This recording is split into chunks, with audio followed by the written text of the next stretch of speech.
Living in Virginia, you're in the fast lane on the information superhighway. We've invested $3 billion in Virginia's broadband network to give you one of the fastest internet connection speeds in the world, so you can build relationships, bring new business to our state, and meet the future of education. It's amazing what we can do together. Visit VCTA.com to learn how broadband connects the Commonwealth.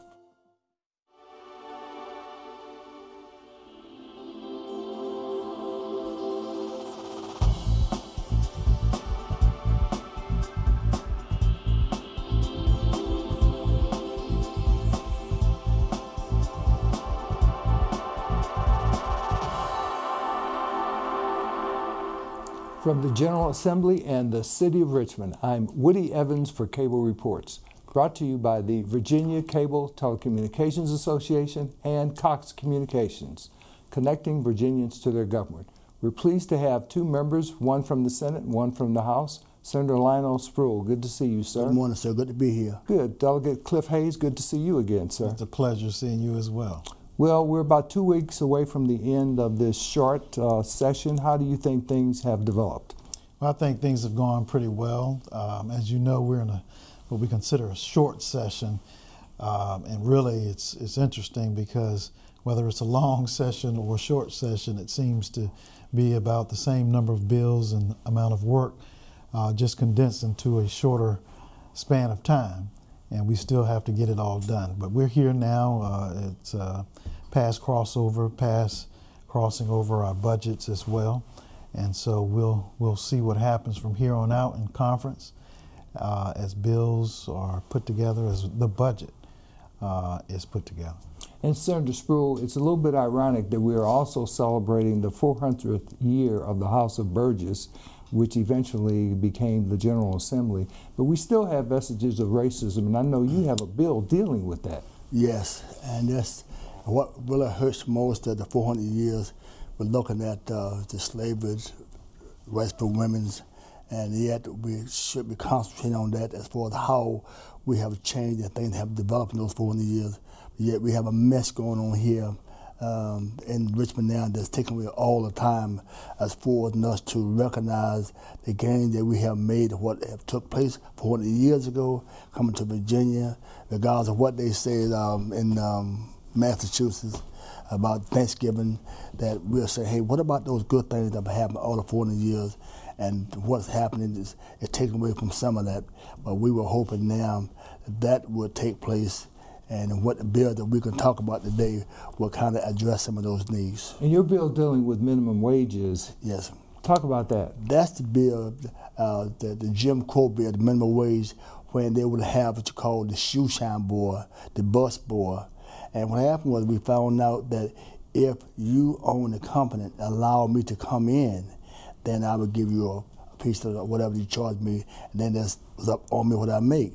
But we found out that the bus boy, the shoe shine boy, and those on the elevators work for the company, and they were not paying them the minimum wage like everybody else. And we were saying that if they work for the company and allow them to come in and say that you're an employee of the company, but your wage is what you make, including waiters, the tips, okay?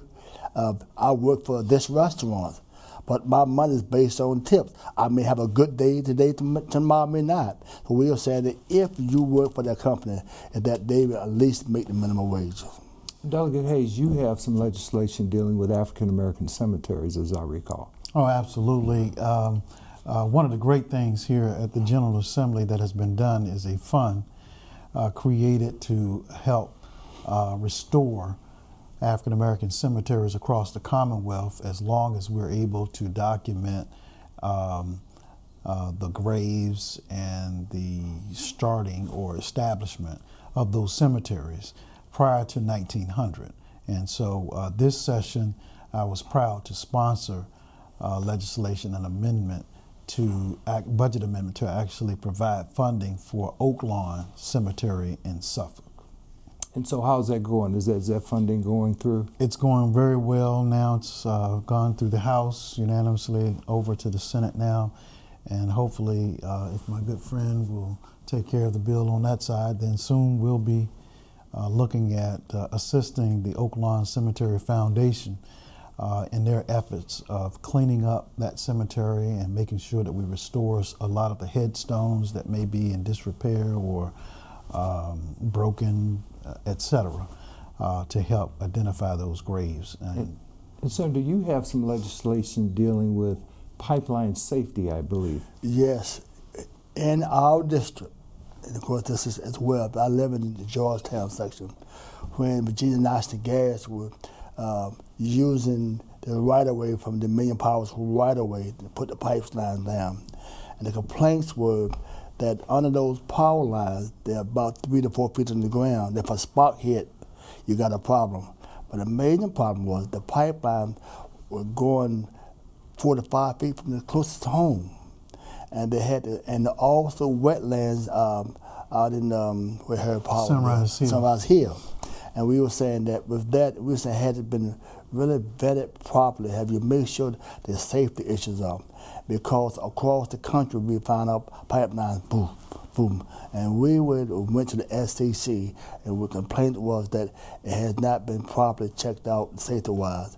And so we put a bill in, that I put a bill in to make sure that we can't stop this pipeline, but that across the state, that when those things have gotten approved, that the main thing that is the safety of it. Make sure that it's not too close to someone's home. Make sure that the restriction about how deep you're going and it's safe. And that was our main focus on this bill. And Delegate Hayes, both of you have been addressing a critical issue here in the Commonwealth that has to do with conformity to the federal tax code. And I know you sit on appropriations, and you've been dealing with that issue amongst others. I understand there was a compromise reached. Can you tell us what that compromise is about? Well, there were a number of areas within looking at all budgets that we were able to come together and agree on a lot of that. So the issue is that the federal tax relief act, I think it was a year ago,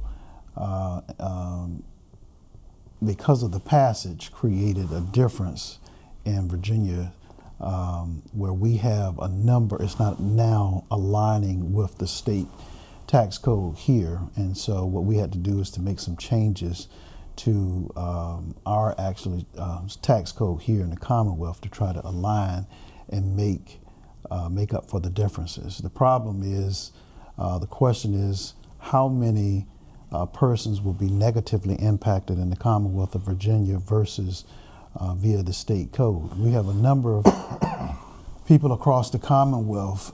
It actually, I guess, according to the Commonwealth Institute, showed that 50% of those persons negatively impacted happen to be persons with incomes under $50,000.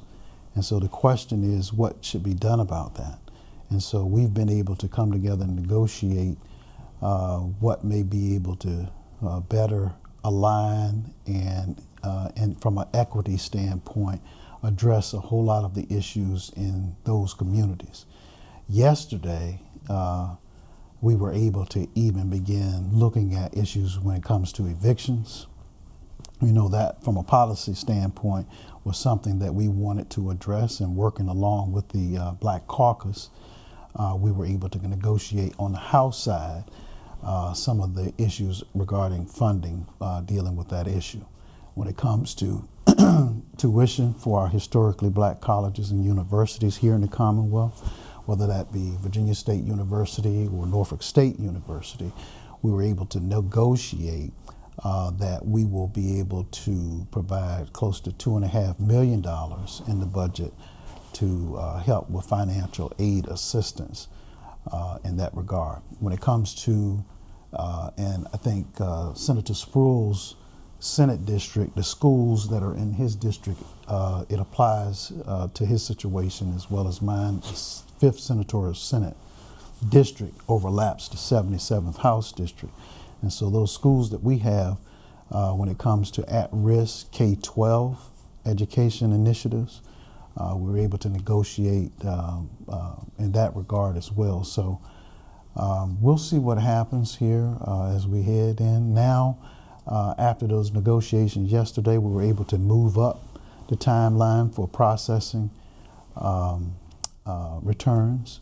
And so instead of October being a time frame where individuals would receive their actual refunds, we were able to push that back, add some language and funding to add additional personnel to help with the processing of our income taxes, state income tax processing.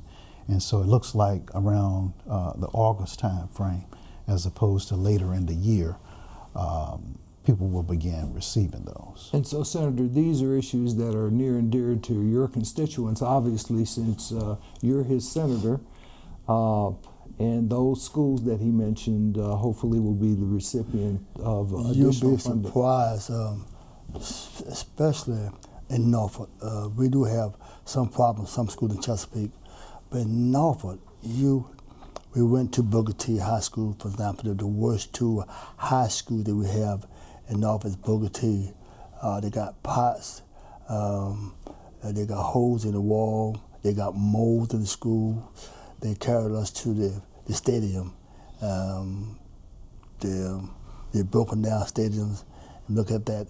And then we went to the elementary schools, and normally they carried me to a school off of College Avenue, nice school. And I said, real nice school.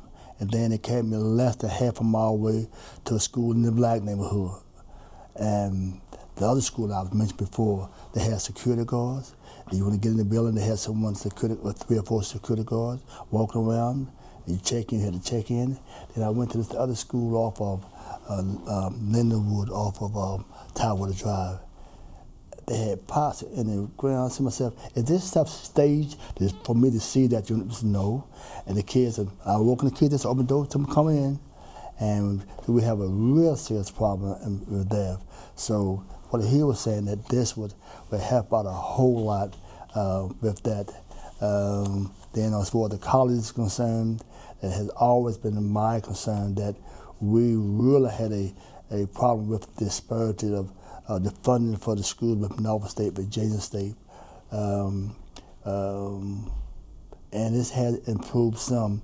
When you go back to the day when I first came here, in the General Assembly when I first came here, it was billed that per student, for example, we get $1,200 per student.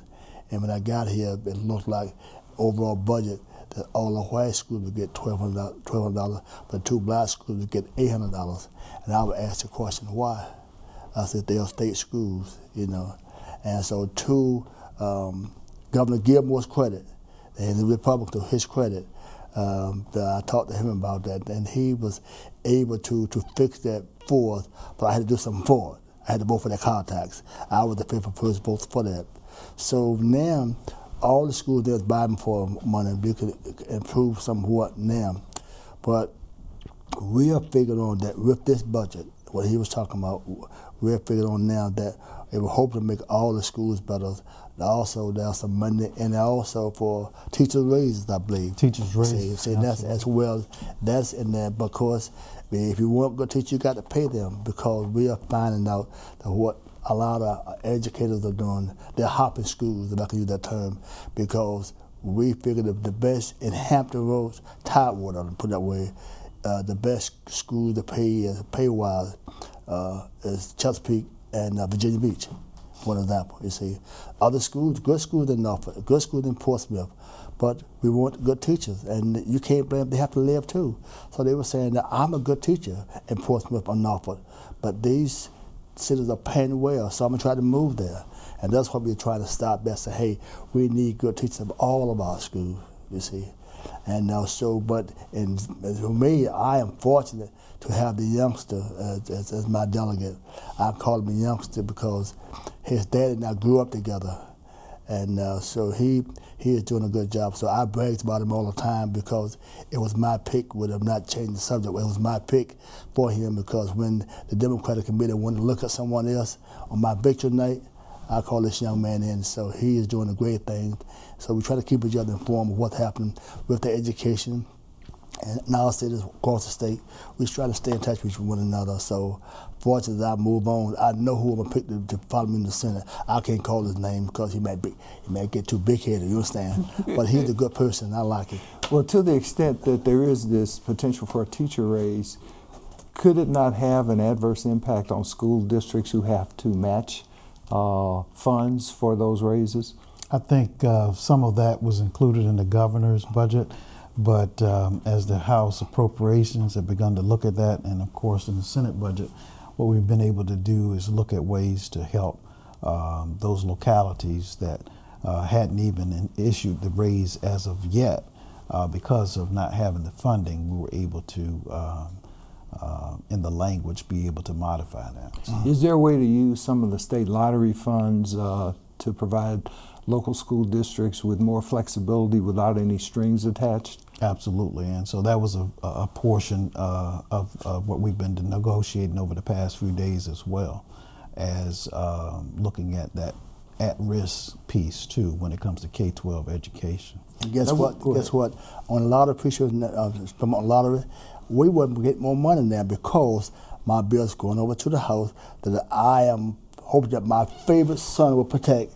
It states now that if you win the lottery, and because now if you win the lottery and go to well, that you do not have to, if you want, you do not have to give your names. And a lot of people had problems with that.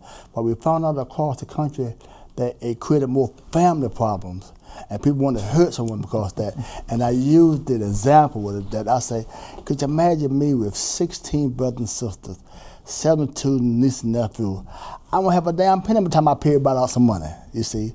So that bill is going through, and I was saying that a lot of people saying, I will pay it now because it would reduce the risk and family problem that if I do not have to give that my name. Now, you also go ahead. I was going to say, he's so passionate about it, I wonder if he's won. See, sure. I'm saying good things about it. You see that? I'm saying good things about it. You see what he's saying? I know. I wanted to ask you, however, because I know there's another bill that is advancing which would prohibit smoking in public schools. That bill on my side of the business, that's the bill that dealing with the e-cigarettes. What do you call them things? Juuls. Juul cigarettes. What happened was that we put that bill in because right now the kids are not allowed to smoke in school or on school buses. And they came out these Juuls, these e-cigarettes. They showed me one clip the other day. They're like thumb drives that you can put into a computer. Yeah, they showed it to me there. I thought it was a cigarette lighter. I never seen one. I'm old school, as you know. And they showed me how it worked. The flavor you can use a bubblegum flavor, chewing gum flavor, different type of flavors you can put into it. But you still got the nicotine. But according to the doctor and the health, they were saying they are just as much harmful as the regular cigarette. So the bill states that you cannot smoke not only cigarettes, nicotine, those vapor cigarettes, what you want to Juuls, what you want to call them. Not only that, even on a football game, a basketball game, even on school grounds. And that's what this bill is about, is to keep it at all on all school activities, anywhere on the ground, that you are not allowed to smoke those. What are some of the recommendations that came out of the Speaker's School Safety Committee, and what's moving forward in that regard? Well, many pieces of the school, I guess the Select School Safety Committee, as well as the Safe Virginia Initiative, particularly as I was proud to host and be the chair for Hampton Roads, and Senator Spruill and I hosted a town hall meeting with many stakeholders, including the superintendent of schools, many educators, teachers, law enforcement personnel, and students. And one of the things that came out of that, it was that we needed to make sure that those persons in law enforcement who had retired, perhaps via VRS, to make that a situation that they could come back and serve in a capacity as a school resource officer without their retirement being interrupted, and to align that with VRS so that they can help serve. They're already trained, and so it'll be a good measure to have them there, because what came out of that town hall was that they did not want to see teachers in the classroom carrying weapons and being trained to carry in the classroom. We certainly didn't want to see that. Also out of that, a lot of funding for infrastructure in our schools, for them to be able to monitor and to see who it is that's coming in and out of our schools, and to update that infrastructure so that in a real-time status, we can see who it is that's coming in and out of the schools, and to help provide security measures to not allow the doors to be left ajar or propped open, so that folks coming in from the back doors of the schools, et cetera, slipping in. We wanted to make sure that our kids are safe while trying to learn. Do schools now have training, for example, for evacuations or for lockdowns? We don't have as much as other areas. Now, I'm here back here, but I'm not familiar that the old way they used to have it. They are as trouble immense from place to place. They are trying to implement it, but there is not a uniform effort. There's not a uniform effort that we have known of that these are the procedures you would take. And because of that, we have checked into that, especially in Norfolk, that we noticed that the policy may be different this school to that school, but there is not a uniform effort that they are working on now. The school system they're working on in Norfolk, they're working on to have a uniform effort to have a policy that these are the policies you take. Was that something that came out of or was discussed pursuant to the school safety committee? Absolutely, that we make sure that we're all on the same page when it comes to being able to with the evacuation measures in the time of an emergency or such a situation of active shooter in the schools, et cetera. But a very important piece that came out of those discussions was to make sure that our school counselors are doing the work in which they were hired to do. And see, that's a problem. That's a problem we have. That with that, we hope that they can start implementing that. And that's the problem we have, because we don't have it right now. So hoping that those things that he was talking about, that we would implement those right away, because it's not uniform across the state. Yeah, because I think there was a bill that now requires that counselors spend 80% of their time actually in counseling students, as opposed to other administrative tasks. And, monitoring the halls, et cetera. You're trying to make voting easier. It seems to me that ought to be a no-brainer, but year after year, it's tough. No, that's a good. Let me get that number for you, so you remember that. That is Senate Bill 1026, no excuse for absentees. Before you say, why you got to tell a lie? Now, as healthy as he is, and why would he got to say that I'm gonna have a heart attack next Tuesday, so I want to vote early now? And on that form, you go in the back of the form, you check that box. But this bill states right there, matter of fact, it's on the House now. It was saying that no excuse voting starting the second Saturday prior to the election, that you can go in and vote up until that time. And so it's going to the House, but I understand that this morning at 7:30, matter of fact, that they're going to lay the House bill on top of mine. I don't know why they're going to do that. It's the same bill put in by Rush. Delegate Rush got a bill in, and the bill stated now that you do not have to give an excuse to voting. And this will cut down on the long lines. A lot of people go in and vote with no excuse. And that's going on well, because we had a bill on the House side and the Senate side. They're going to put those two bills together, and the final analysis is that we both agree that on the second Saturday prior to the election, that you can go in and vote. And it ought to happen. It ought to be a window of time that people are able to vote. There should be no obstructions to the voting process. They should not have to give a bunch of excuses or for why you need to vote early. Things happen. We both lost a dear friend not too long ago in Reverend McNeil.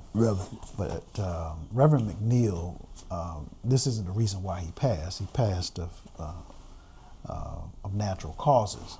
However, we remember the experience of long lines waiting on Election Day 2008, in which Reverend McNeil was helping people go back and forth to the polls, only to find that his house had caught on fire. And he had to pull his wife to safety and deal with that situation. It was an example that things happen. That precinct he was talking about is the Comfort Center precinct. That's the precinct that made national news, but they all came in because at 7 o'clock, that was when Obama's first term was running, at 7 o'clock, they had 800 people in line and decided the gym sitting down waiting at 7 o'clock. And polls had closed, so they had to go outside to say, this to cut off line with the security guard outside. And that was saying, why can't we go and vote early? Why we got to do that? And so that's what he was talking about. That was the one that Reverend James McNeil, who was part of the Civil League in South Norfolk, was going, transporting back home to get the call that his house was on fire and his wife was there. Some things are just common sense, and that's what we've been faced with during this session. Senator Spruill has introduced a number of common sense measures, as well as I, and we just want to see what we can do in the Commonwealth, particularly in this 5th Senatorial District, the 77th, to just have common sense measures passed to ease the burdens of Virginians and citizens across the Commonwealth.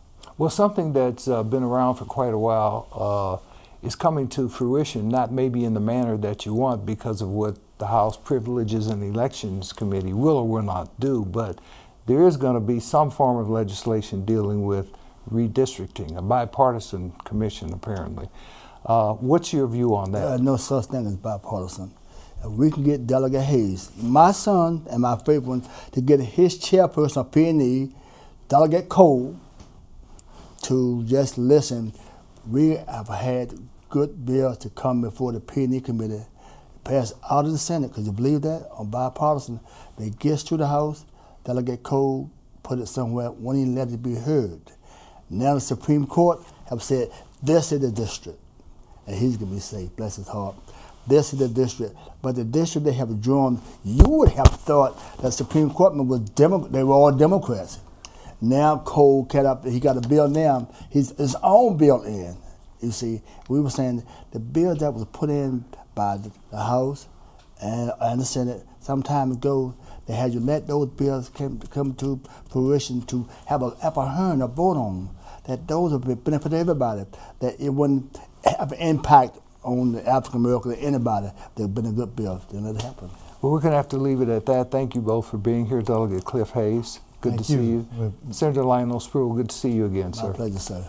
Thank you for watching Cable Reports, brought to you by the Virginia Cable Telecommunications Association and Cox Communications. Until next time, I'm Woody Evans.